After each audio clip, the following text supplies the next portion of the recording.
All right, my friends. While the world is descending into the dystopian nightmare that signals the beginnings of our societal collapse, I wanted to talk a little bit about something simple instead of the big picture stuff. All right. Sometimes it's good to break up the doom here and there. So right now I'm going to talk about one of the most important items that you'll want to stockpile right now, and that is batteries. There's actually a lot more to it than just heading down to the local grocery store and buying up a bunch of energizers and throwing them into a drawer, calling it good. There's a lot more options these days, especially when it comes to the different types of batteries, how they need to be stored safely, how long they last, and how much they decay over time, and much more, all right? So that's what we're going to talk about today. Stick around for the video, and welcome to the wasteland.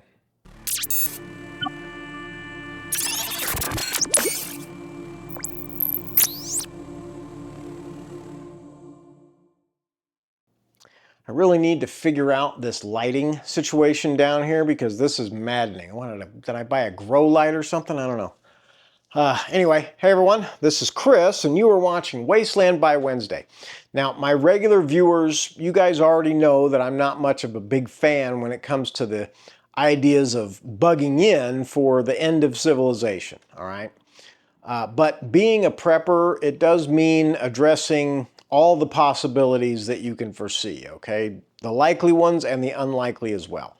And also you got to avoid the trap of only prepping for the things that you want to prep for. You have to prep for everything.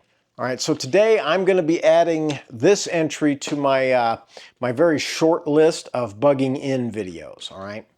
And that's because things like disposable batteries, these are more short-term items, all right, at least when we're talking about, again, the collapse of civilization. And that's indeed the scenario that we are planning for, but over the long haul, you're going to be turning to more permanent means of power generation, solar, wind, maybe even biodiesel or something, that sort of thing. But that's going to be a ways down the road in the post-collapse world, all right? And eventually you're probably going to, phase out most power entirely. All right, but that's way down the road. Anyway, first you have to get that far, okay? And batteries can still be a convenience that makes life a little easier in a hard time. Now, to be fair, we actually do have quite a stockpile of batteries stashed out at our main bug out location as well. And all the rules and storage stuff that I'm going to talk about here applies to that too. But when it comes to the when it comes to the individual stuff that I think everyone should have stocked at home, batteries are just really high up on the list, all right? So this video is going to be about that, what I keep at home in the event of a long-term bugging in situation. And there's actually many other reasons to stockpile batteries, just like any other goods right now, okay? Not the least of which is the fact that prices are rising, okay? Especially when it comes to lithium and other rare earth metals and stuff, things that are used in batteries. And those prices are only going to rise further and faster from here on out, okay? So every dollar that you spend today will get you twice as much now as it will tomorrow. All right, so let's see what we got. We got batteries, right?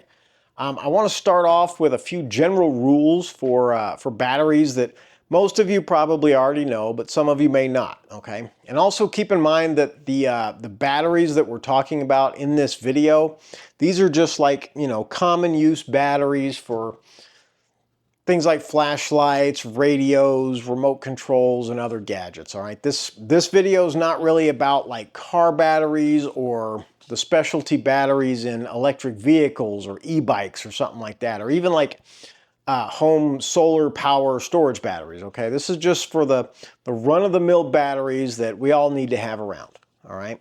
For types, we're going to talk about alkaline batteries, lithium batteries. We're also going to talk about lithium-ion and nickel metal hydride rechargeable batteries.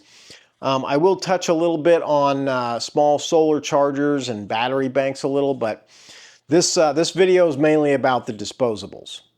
So the first rules for batteries are mostly about storage, all right?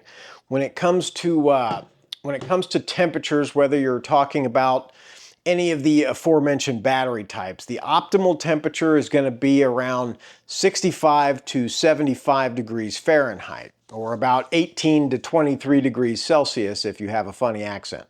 Now, that does vary a bit between the battery types and compositions, but in general, anything within the traditional room temperature range is fine. All right, it's when you start to get into the extremes of heat and cold that you start to negatively affect your battery life. We're talking about like above 100 degrees Fahrenheit or below freezing. That's when you're going to come up against major issues.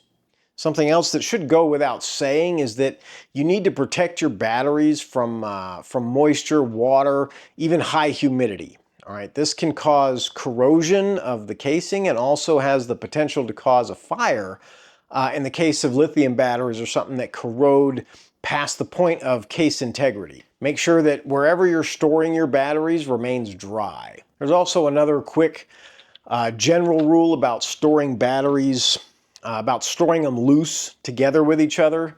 You know, this is never a good idea, okay? As easy as it may be to have like a dedicated battery drawer or to just kind of toss loose batteries in a Ziploc bag together, that's very unsafe, okay? Batteries can easily come into contact with each other. That can cause a short circuit or at the very least cause them to discharge and become drained. This is especially likely if a mixture of different sized and shaped batteries are stored in the same bag.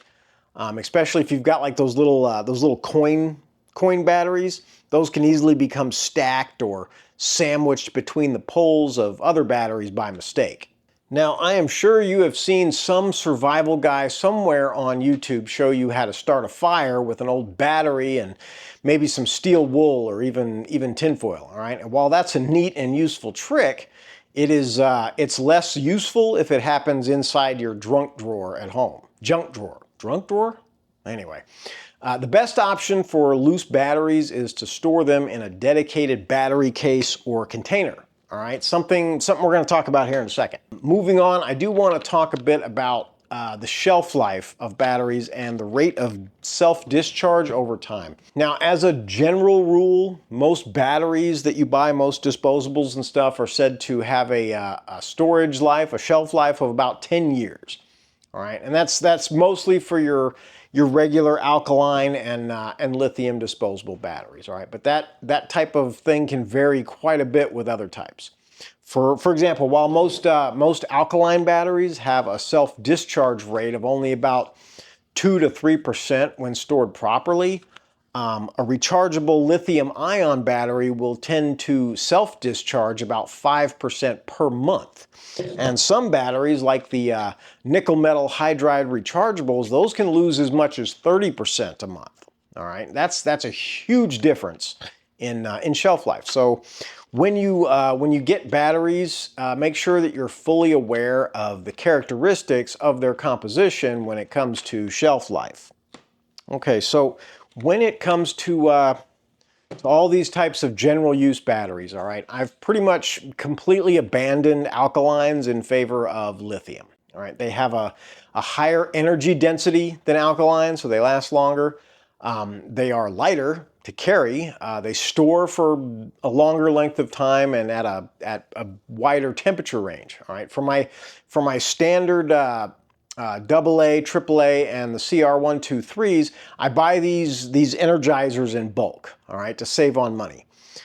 Speaking of that, one quick sidebar is that you should look into starting an LLC and getting wholesale contracts set up with some suppliers for stuff, all right? Now, technically, that's supposed to be if you're reselling it, and I do some of that as well, but one of the main benefits is that you can get access to direct from manufacturer or wholesale pricing, and then you don't have to buy as large of a lot as you might think to get the lower prices. That's actually one of the primary ways that my own group provides for all of us collectively financially. Okay, we're all running a big operation of stuff, but it also helps us get a lot of our stuff relatively free. All right, say we can buy a certain item at 50% of retail price, okay? Half the price that it's selling for everywhere else.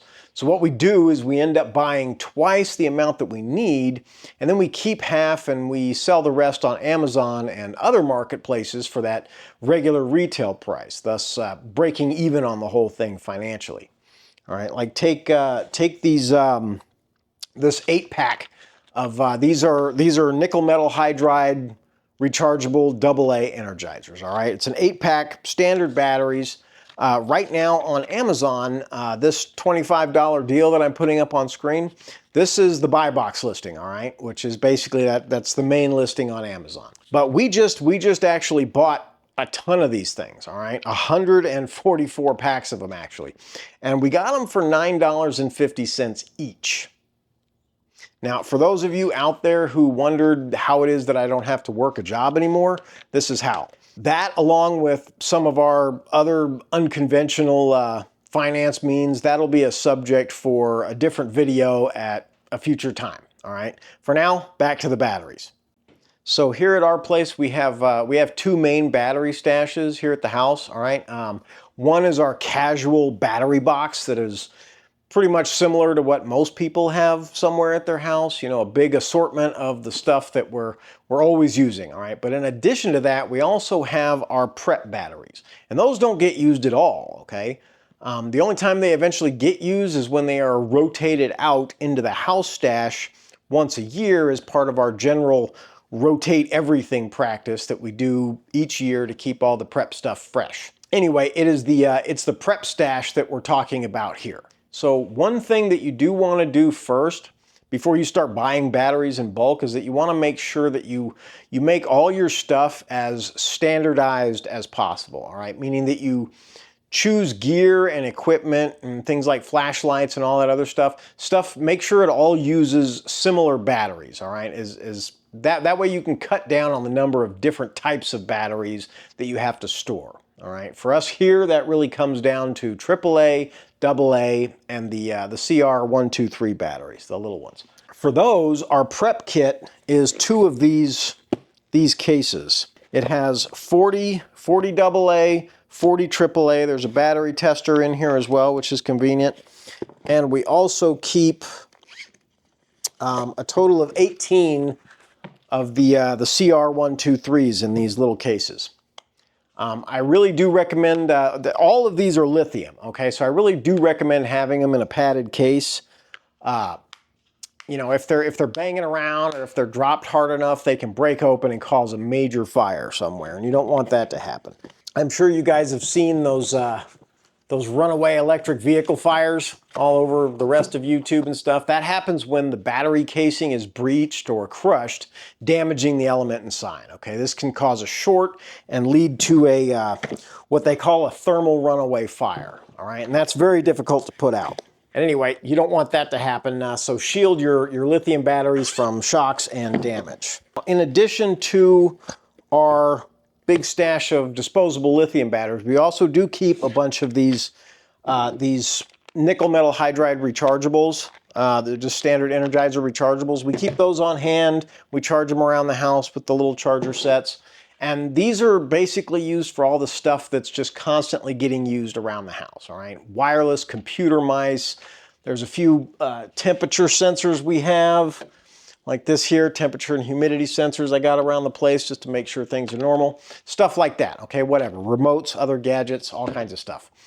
The AA's here are 2300 milliamp hour, and the AAA's are, I think they're 800 or 900 milliamp hour capacity, and they're all good for at least 1,000 cycles, all right? That's an excellent choice to cut down on the use of disposables at home to save some money in the long run. But just remember that when sitting in storage, these batteries will self-discharge pretty fast, so we usually charge them as we need them. You know, we have kind of a system going, so they're charged about the time they need to be replaced, so on and so forth.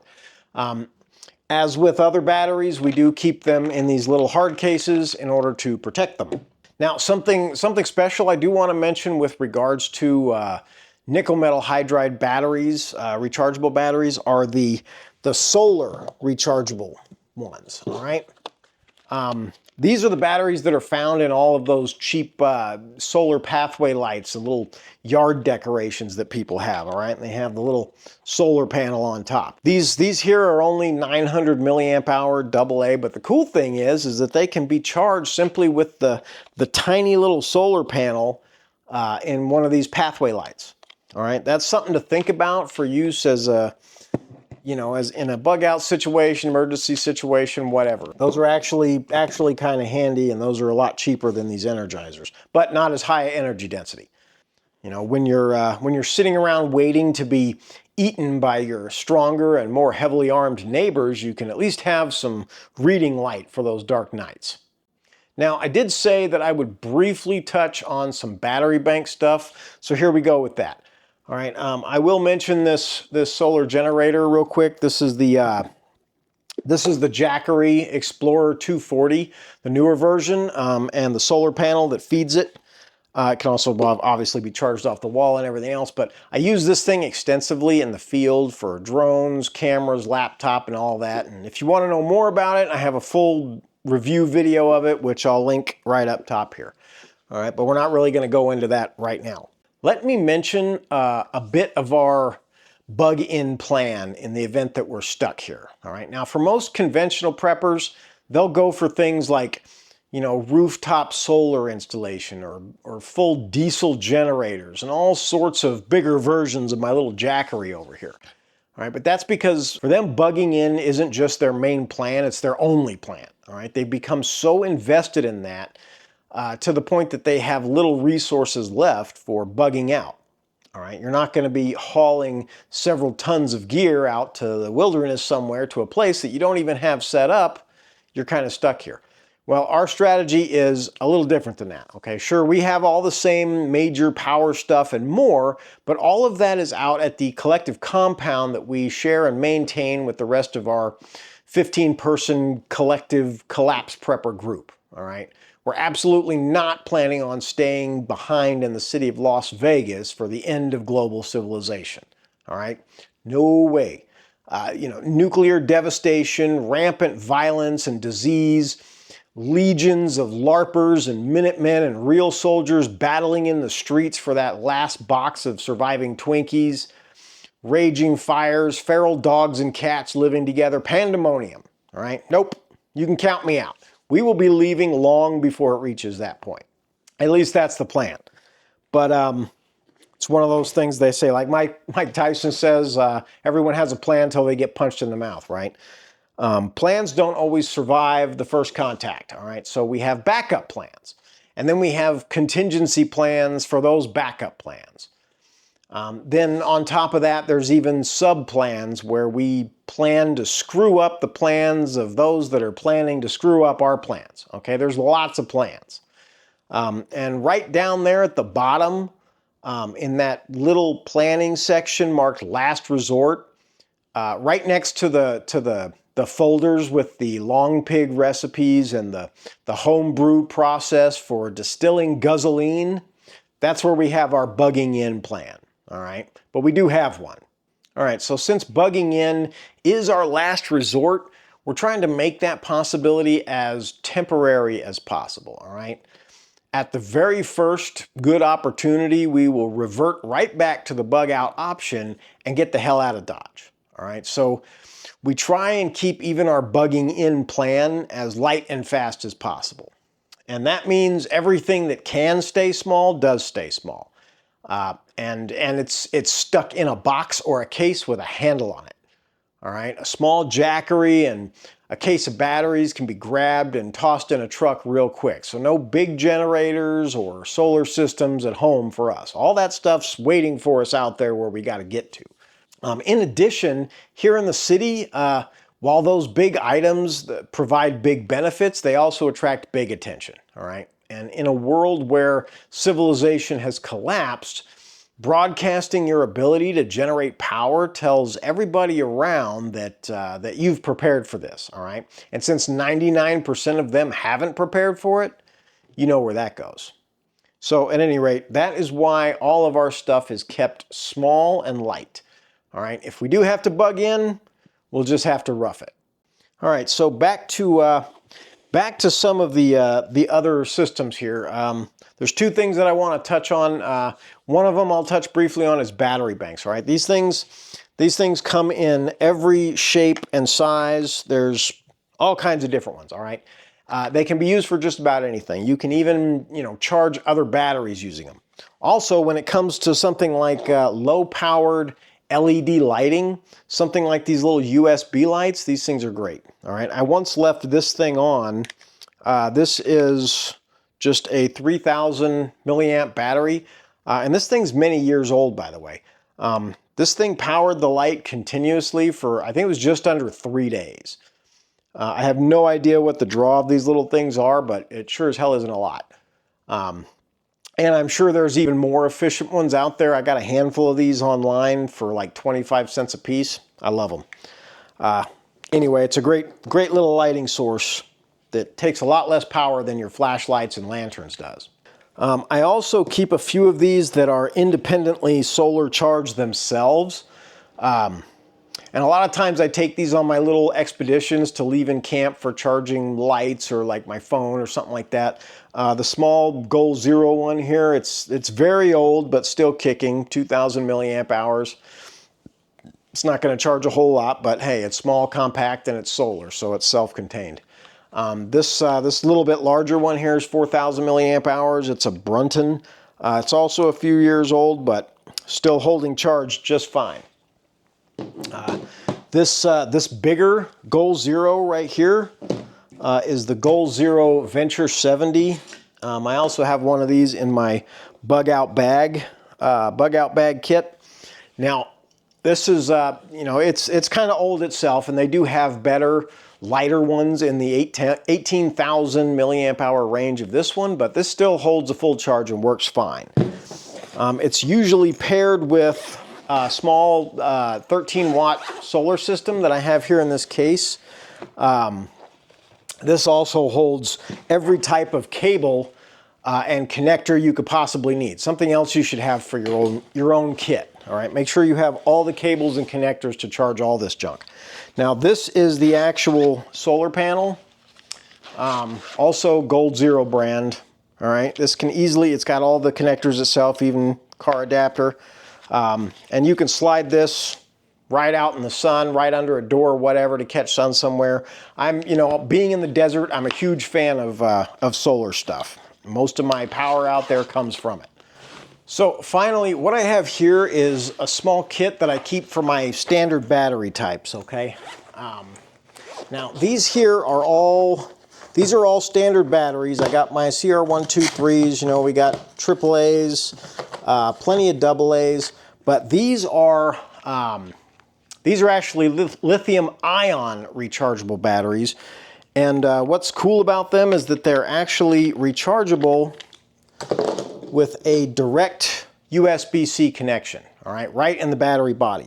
And that's good for quite a few applications. You can hook up 4 of them at a time through one USB port, and you can charge it through any standard outlet that you can charge a regular cell phone or whatever with USB-C. You just plug those right in, you're good to go. You can even charge it off of one of the other battery banks or something. These are also the rechargeables that go into the bug out kit, okay? And then the nickel metal hydride ones stay at home because these last a lot longer. With like I said, with a single USB port, I can tie 4 of these together. Very versatile. In this small kit, I have several packs of these batteries, quite a few actually. But in here I also keep one of these little 5-watt solar panels. I think this is an old Survival Frog one. But this is something, and you can direct wire up with a USB right to your batteries. And you can charge them wherever you're at. You can even string this on your backpack while you walk.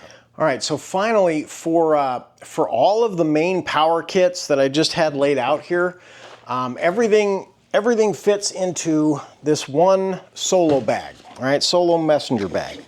If there's a bug out situation that's outside of your normal plans, this is something that, it can be grabbed quickly, thrown in a vehicle, and you're good to go. So I highly recommend that at home, you have something along the same lines. That is a lot of power right there, packed into one bag, all right? definitely have something like this in your own house, just in case. Now, I will have links to all of this stuff in the description down below, as usual. And if you use those links, I do get a small commission. It doesn't cost you anything. It actually comes right out of Amazon's rich pockets, so there's that added little benefit. And a hint is that even if you don't buy anything, I get a few cents anyway. Just clicking the link does a lot to help support the channel here. And since I don't ever really want to do sponsored stuff, I appreciate every click I can get. All right, the general takeaway here is to make sure that you have a plan for your backup power needs when it comes to your small devices at home. All right, battery storage isn't complicated, but it is critical to do it right. And I hope that some of my own setup and ideas here can help you out with that when you put together your own plan, all right? Okay, my friends, stay safe and stay ready. It's a wasteland out there.